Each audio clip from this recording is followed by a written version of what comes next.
yang bertujuan untuk meningkatkan daya beli masyarakat ini dipandang hanya menyasar bagi masyarakat kelas bawah atau informal.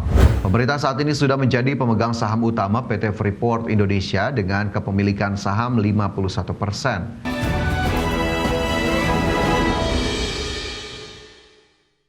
Baik pemirsa, kita beralih ke informasi lainnya di mana pengamat ekonomi Indef menilai stimulus ekonomi paket 8+4+5 jangan hanya menyasar masyarakat bawah, khususnya informal. Di mana kebijakan ini dipandang belum cukup untuk mengatasi daya beli masyarakat.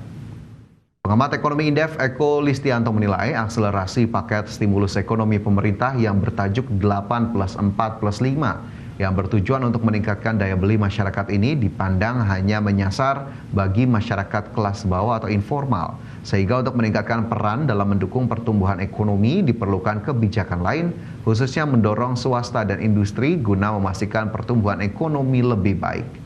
Meski demikian, Indef berharap kebijakan paket stimulus ekonomi ini memang diperlukan, khususnya dalam peningkatan penyerapan lapangan pekerjaan sebagai bantalan agar kelas bawah memiliki daya tahan perekonomian saat ini.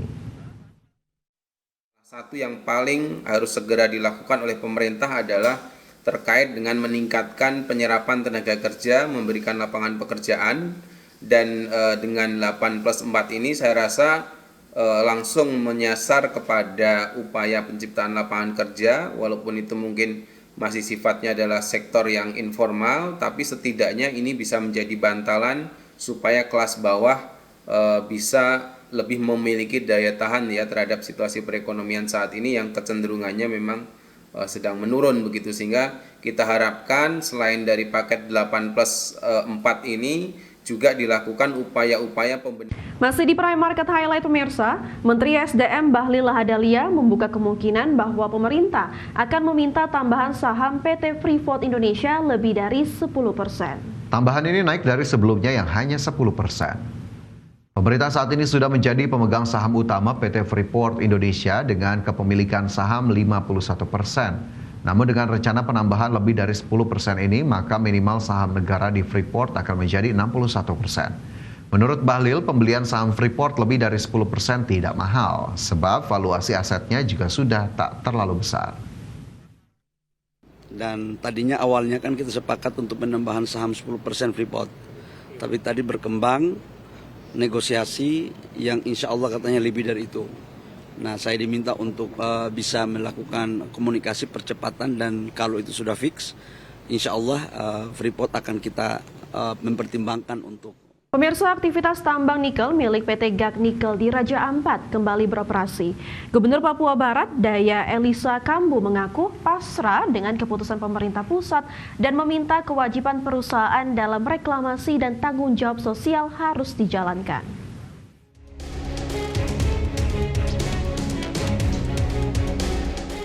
Aktivitas penambangan nikel di Kabupaten Raja Ampat yang dilakukan PT GAG Nikel kembali berjalan.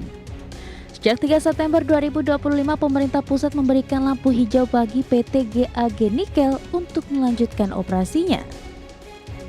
Meski demikian, pemberian izin kembali bagi PT GAG Nikel menuai polemik. Beroperasinya kembali penambangan nikel oleh PT GAG Nikel dikhawatirkan akan mengancam kelestarian lingkungan di kawasan konservasi dunia. Gubernur Papua Barat Daya Elisa Kambu menegaskan meski tak bisa menghentikan izin, namun kewajiban perusahaan dalam reklamasi dan tanggung jawab sosial harus dikawal dengan ketat. Elisa berharap operasi PT GAG Nikel dapat memberikan dampak nyata bagi kesejahteraan warga. Kalau izin ini kan pusat toh, dan yang memberhentikan pun juga dari pusat. Kalau mereka anggap itu tidak menyalahi aturan, silakan, kita dukung aja. Hanya kita kan tidak punya kewenangan di situ. Kita tetap mendorong supaya mereka tetap melaksanakan kewajiban mereka. Karena dengan perpanjangan kontrak ini kan sudah pasti ada kewajiban-kewajiban yang mereka harus penuhi. Pemerintah Provinsi Papua Barat Daya memastikan akan melakukan pendekatan yang lebih baik kepada masyarakat yang masih menolak operasional PT GAG Nikel agar tercipta kesepakatan bersama untuk menjaga Raja Ampat. Dari Sorong, Papua Barat Daya, Kari Suripati, IDX Channel. Selanjutnya, pemirsa, Wakil Menteri Energi dan Sumber Daya Mineral memastikan akan menerapkan impor BBM satu pintu melalui Pertamina.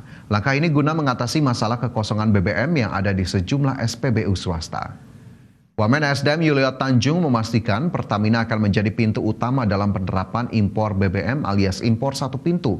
Langkah ini guna mengatasi masalah kekosongan BBM yang terjadi di sejumlah SPBU swasta yang terjadi dalam beberapa minggu terakhir. Yuliot menyebutkan saat ini pihaknya masih menunggu data dari pihak SPBU swasta termasuk Pertamina guna memastikan bahwa impor yang akan dilakukan bisa benar-benar mencukupi kebutuhan dalam negeri. Tercatat saat ini pemerintah mencatat total jumlah impor BBM yang dibutuhkan mencapai 1,4 juta kiloliter untuk kebutuhan Pertamina dan badan usaha lainnya. Wamen ASDM berharap dengan adanya sinkronisasi data dapat meminimalisir adanya permasalahan dalam implementasi penyaluran BBM. Antara SPBU swasta dengan Pertamina ini kan kita konsolidasikan berapa kebutuhan impor. Jadi untuk kebutuhan yang disampaikan data sementara 1,4 juta. Jadi 1,4 juta ini kiloliter. Jadi 1,4 juta kiloliter. Jadi dari ini kan berapa porsi Pertamina, berapa porsi badan usaha. Ini data-datanya itu kita minta detailkan. Karena pemerintah dalam memberikan persetujuan itu sampai dengan akhir tahun kebutuhannya kira-kira berapa. Ya kemudian ini kan per badan usaha. Jadi untuk per badan usaha kita juga harus detailkan. Jadi ya karena itu nanti proses impor. Sementara itu pemirsa, menyikapi kelangkaan stok BBM di sejumlah SPBU swasta, Komisi Pengawasan Persaingan Usaha mulai melakukan kajian mendalam guna memastikan persaingan usaha yang sehat, khususnya mencegah adanya monopoli. Kepala Biro Humas dan Kerjasama KPPU Deswin Nur menegaskan pihaknya tengah menyelidiki kelangkaan BBM non-subsidi yang terjadi di beberapa SPBU swasta sejak beberapa pekan terakhir. Kajian KPPU ini berfokus pada ketersediaan, mekanisme penetapan harga, struktur pasar, serta perilaku pelaku usaha guna memastikan persaingan yang sehat dan pasokan yang aman.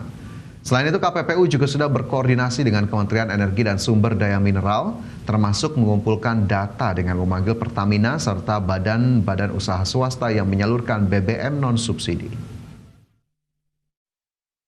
Sektor energi merupakan salah satu sektor yang prioritas dalam pengawasan KPPU, sehingga sejak awal tahun KPPU sudah melakukan kajian atau penelitian terkait sektor tersebut. Adalah menyikapi persoalan kelangkaan BBM non-subsidi belakangan ini, kami juga sudah melakukan pendalaman yang dibutuhkan. Kami sudah mengundang berbagai pihak yang terkait, baik itu pelaku usaha maupun pemerintah, serta mengumpulkan data-data maupun informasi yang diperlukan. Saat ini seluruh informasi tersebut sedang diolah oleh teman-teman di internal. Kami berharap hasil kajian tersebut dapat disampaikan dalam waktu dekat ini.